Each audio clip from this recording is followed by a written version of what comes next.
오늘 말씀은 이제 나귀 새끼까지도 쓰시는 주님.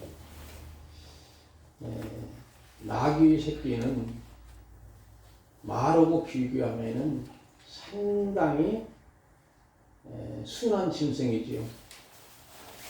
대부분이 우리가 말을 탄다 하지요. 나귀를 탄다. 이런 말은 별로 쓰지 않지. 여러분 혹시 나귀를 보신 적 있으십니까? 아마 우리 국내에서는 잘 보기가 어려워요. 성지순례를 가보니까 나귀가 어떤 역할을 하느냐면 옛날 우리나라에 소에다가 이제 멍에를 씌고 이렇게 구루마라고 하죠. 구루마를 끌고 가졌으면 시장에 갈 때 그런 역할 하더라고요. 거기다가 풀을 싣든지 곡식을 싣든지 짐을 실어가지고 다니는 모습을 보면서 우리나라의 소에 비교하면 상당히 규모가 작습니다. 그런데 이 나귀는 어떤 면에서는 짐을 싣고 또 순한 짐승입니다. 그런데 대부분이 말과는 비교가 안 될 만큼 굉장히 약한 동물이라고 볼 수 있죠. 그런데도 그것도 예수님이 나귀 새끼를 사용하신 모습을 보는 거예요. 보잘것없는 것 같고 볼품없잖아요. 오늘 우리가 중요한 것은 뭐냐면 한 나라의 대통령께서 만약에 우리를 불러서 장관 자리를 준다고 임명한다면 그것도 얼마나 영광이겠어요. 하물며 만왕의 왕 되시고 만주의 주가 되신 주님이 이 가장 볼품없는 그러한 나귀를 주님이 쓰시겠다는 거예요. 그러면 그 주인이 내놓는다는 것이지. 어떤 면에서는 주님이 쓰시려면 주님께 운전대를 이양하는 모습이지. 아마 그분은 그걸 알았던지 몰랐던지 주님이 쓰시겠다고 하니까 허락하는 모습은 주님이 이렇게 여기서 쓰신다고 하는 개념은 뭘까요? 주님이 주권적으로 주인이심을 드러내는 것이죠. 모든 것이 내 것 같지만 실상은 주님의 것이라고 하는 것을 선언하고 계시는 그런 모습을 보게 됩니다. 그래서 우리 나귀는 섬김과 봉사를 의미하고 순하고 긍정적인 짐승을 생각하지요. 그러나 말과는 비교가 안 되지만 말을 타고 만약에 예루살렘에 입성한다고 하면은 그 당시에는 전쟁을 선포하는 것으로 생각을 합니다. 그래서 말을 타는 것은 정치적인 의미가 강하지요. 특히 맹인 바디메오가 바로 혼란의 아들, 이 맹인 바디메오가 예수님을 만나자마자 다윗의 자손 예수여 그러지. 다윗의 자손 예수여 나를 불쌍히 여기소서 하는 말은 신앙적 고백의 차원이 아닙니다. 보통 우리들은 예수님을 다윗의 자손이여 그러니까 멋지게 신앙을 고백했다 이렇게 많이들 듣는데 실상은 그 당시 로마 제국 이하의 시대에 예수님을 다윗의 자손이여 하면은 바로 정치적인 발언, 매우 위험한 발언입니다. 왜냐하면 그 당시 로마 황제 가이사는 신적인 존재예요. 그런데 만약에 다윗의 자손이면 다윗의 왕국을 건설해서 이 나라 독립할 수 있는 사람이고 이분이 우리 로마 제국의 반기를 들어서 독립운동을 선언하는 사람이다. 정치적으로 혁명을 일으키는 사람이다. 이렇게 생각하는 거예요. 그래서 다윗의 자손 예수여 이 말도 상당히 위험하고 정치적인 발언입니다.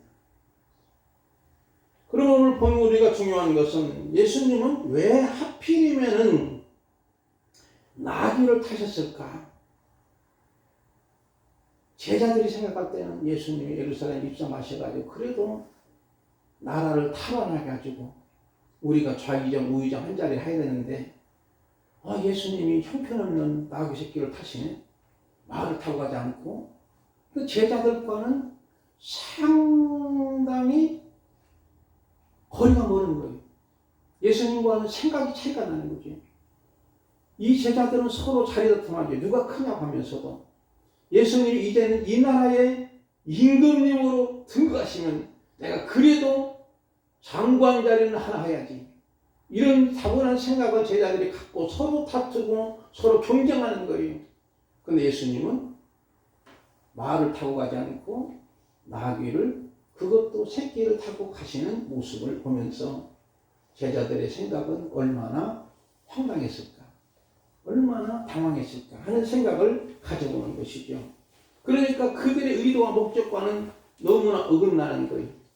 그렇지만 1절부터 3절까지 보면서 아까 말씀드린 것처럼 주님이 쓰시겠다고 하는 것은 예수님 자신이 온 땅의 주인이시고 이것을 드러내는 것이죠. 그러나 일반적인 입장에서는 주가 쓰시겠다 하는 말이 안 되잖아요. 우리의 감성, 우리의 감각으로 이해가 안 되지만, 그러나 주님이 주권적인 자유를 선포하는 것은 하나님의 주권적 자유를 의미하기 때문에 바로 이것은 우리가 신앙적으로 어느 정도 상당히 깊은 수준에 있을 때 주님이 나귀 새끼를 타신 것이 무엇인지를 알아갈 수 있는 은총이 있을 줄 믿습니다. 그래서 스가랴 9장 9절에 이 말씀을 예언하는 것이거든요. 시온에 따라 크게 기뻐할지어다. 예루살렘에 따라 즐거이 부를지어다. 보라, 내 왕이 내게 임하시나니 그는 공의로시며 구원을 베푸시며 겸손하여서 나귀를 타시니 나귀의 작은 것 곧 나귀 새끼니라. 내가 에구람의 병거와 예루살렘의 말을 끊겠고 전쟁 활도 끊으니 그가 이방 사람에게 화평을 전할 것이요 그의 통치는 바다에서 바다까지 이르고 유보라 강에서 땅끝까지 이르리라. 이 말은 전 세계에 예수님이 평화의 왕으로 오신다고 하는 거예요. 근데 그 당시에 평화는 예수님이 바라고 원하고 그런 평화가 아니고 로마 제국하의 평화는 팍스 평화입니다. 쉬운 말로 말하면 권력의 힘에 의해서 온 백성들이 주눅드는 거예요. 꼼짝 못하게 조용하게 있는 평화. 세상의 평화는 대부분이 힘에 의해서, 힘의 논리에 의해서 이 막강한 권력 앞에 굴복하는 것으로 평화를 유지하려고 합니다. 북한의 김정은이가 이번에 열병식을 하지 않습니까? 당대회 때 뭐라고 했느냐면 핵 무장을 더 강하게 하겠단 말이에요. 그래서 민족의 평화를 유지하겠다. 여러분 그 말이 맞을까요? 엉터리 평화예요. 짝퉁 평화예요. 가짜 평화입니다. 세상 사람들은 그렇게만 생각하는 거예요. 그러나 주님이 원하는 평화는 진정한 평화, 참된 평화, 샬롬의 평화예요. 팍스의 평화가 아닙니다. 신의 논리가 아니고 자연스럽게 이루어지는 평화. 꿀벌의 세계를 보든지 개미의 세계를 보면은요, 그들이 자연스럽게 평화롭게 일벌은 일을 하고 왕벌은 자꾸 알을 깎고 자꾸 또 병사별은 이렇게 직무를 시키기도 하고, 그러니까 아주 보면은 너무 자연스럽게 돌아가는 평화예요. 주님이 원하시는 이 평화를 그런 의미를 말합니다. 그래서 우리는 세상적인 평화는 절대 아니죠. 이것은 바로 샬롬의 평화가 아닙니다. 예수님이 추구하는 평화를 그 당시 유대인들은 잘 이해를 못하지요. 그렇지만 이해를 못하는 그들, 이런 평화가 어디가 있어? 힘으로 눌러놓아야지. 막강한 권력의 힘으로 눌러놔야만 조용하고 평화를 이루지. 이렇게만 생각합니다. 그러나 주님이 주신 평화는 이미 시작이 되었고 오늘 저와 여러분 속에 이 평화가 있기를 주님의 이름으로 축복을 드립니다. 그러면 이 평화가 완성되는 언제일까요? 예수님이 다시 오실 때 완성된 평화가 이루어지는데, 성경은 고린도전서 13장 9절 쭉 보면은 조금 어려운 말씀이지만 여러분 제가 간단하게 설명하면은, 지금은 부분적으로 알고 부분적으로 예언하지만 온전한 것이 올 때는 부분적인 것을 폐한다는 거지. 어린아이 갖다가도 나중에 장성한 사람이 어린아이를 폐하는 것처럼, 지금은 거울 보는 것은 희미하지만 그때는 얼굴을 대할 것이기 때문에 부분적으로 아나 그때는 주님이 나를 아신 것 같이 내가 온전히 주님을 알아가는 거예요. 주님의 진정한 평화를 그때는 온전히 알게 된다는 것이죠. 그래서 여러분요, 하나님의 시간표를 카이로스라는 말을 씁니다. 한번 따라해보고, 카이로스.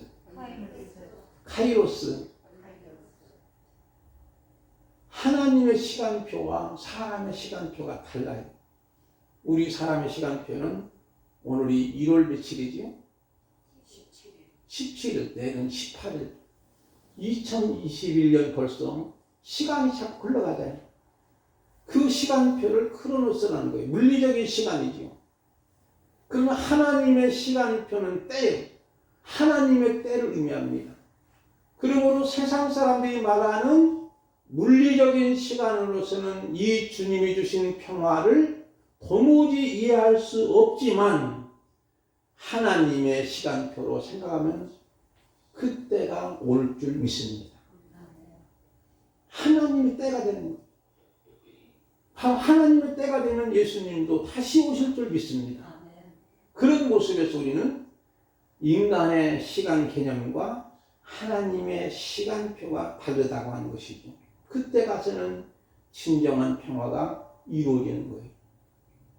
그래서 우리 주님이 예루살렘에 입성하실 때 어린 나귀 새끼를 타가지고 오신 것은 평화의 왕으로 오셨다.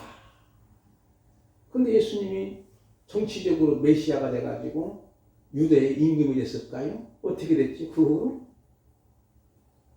예수님이 예루살렘에 입성하시고 나서 어떻게 하셨지? 너무나 쉬운 것인데 예수님이 십자가의 지혜로 오신 거예요.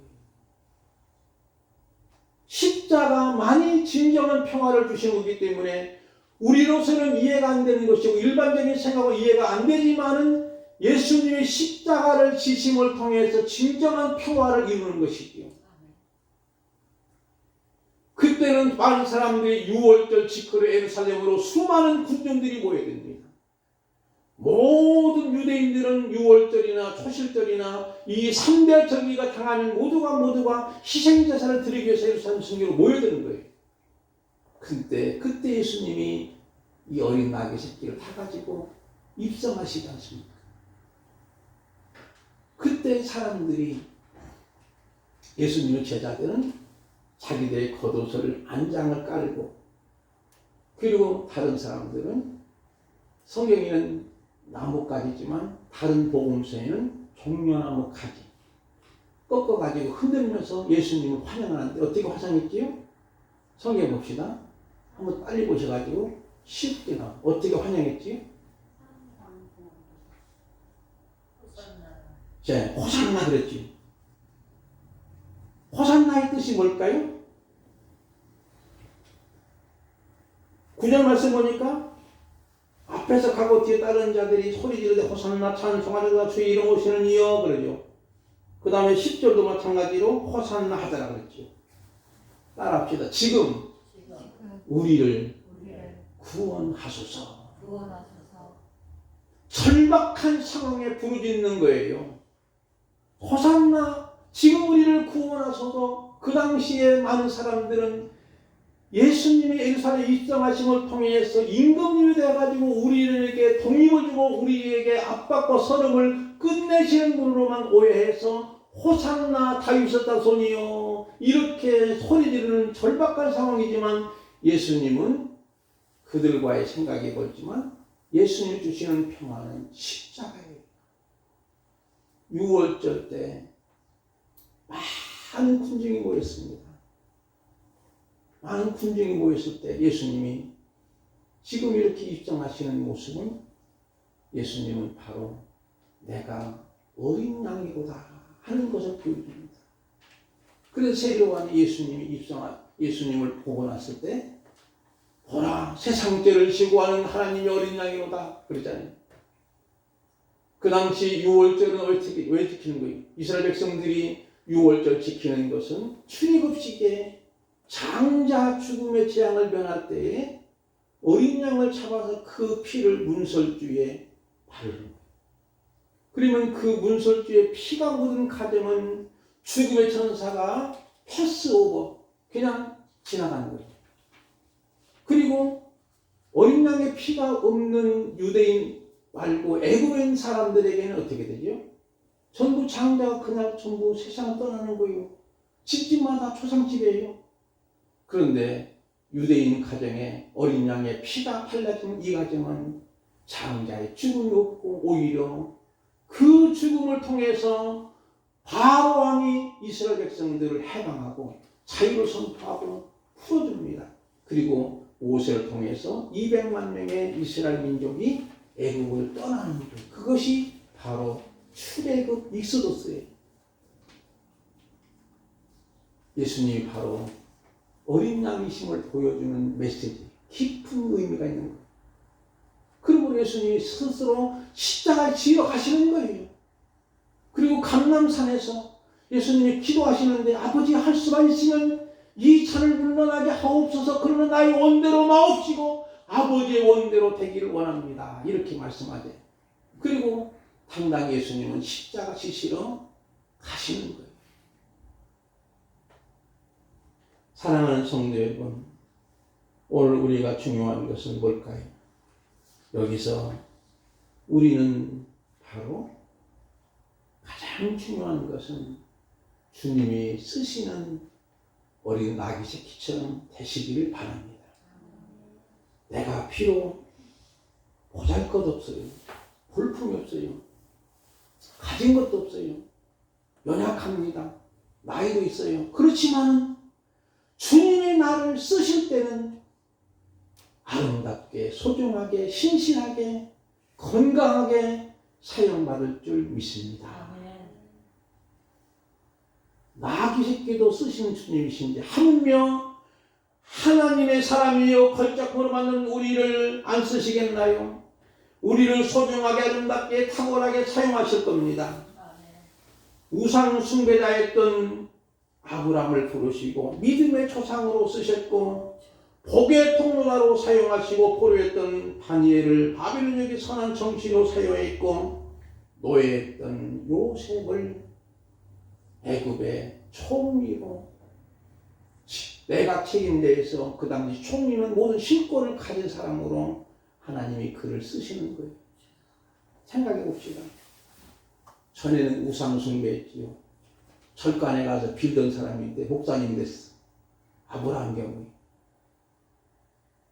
전에는 정말로 포로했었어요. 포로 생활하고 노예나 비슷한 생활인데 그 사람이 바벨론 제국에서 그 당시 세계를 좌지우던 큰 나라에서 그래도 1등 국무총리가 돼요. 요셉도 마찬가지예요. 요셉은 노예했습니다. 감옥까지 갑니다. 억울하게 누명시고. 그런데 하나님이 그를 들어 쓰시니 애굽 나라의 내각 책임제 국무총리로 쓰시는 거예요. 아브라함의 하나님, 이삭의 하나님, 바로 야곱의 하나님, 요셉의 하나님, 모세의 하나님, 여호수아의 하나님, 다윗의 하나님이 우리를 쓰시는 줄 믿습니다. 그러기 위해서는 비밀이 있어요. 뭘까요? 예수님이 타실 수 있도록 겉옷을 까라. 겉옷을 깐다고 하는 의미가 뭘까요? 여러분의 지금 자켓을 까는 것으로 생각하면 안 됩니다. 그 당시에 겉옷은 이분들에게는 생명과 같은 거예요. 그 1세기에는 이 겉옷이 잠잘 때는 이부자리가 되고 외출할 때 모래바람 막 사막지 불자리 그러면 자기 몸을 보호하는 것이고 가장 소중한 거나 마찬가지예요. 근데 그 겉옷을 깔았다고 하는 것은 주님께 그만큼 마음을 드리고 헌신하는 것을 의미하는 줄 믿습니다.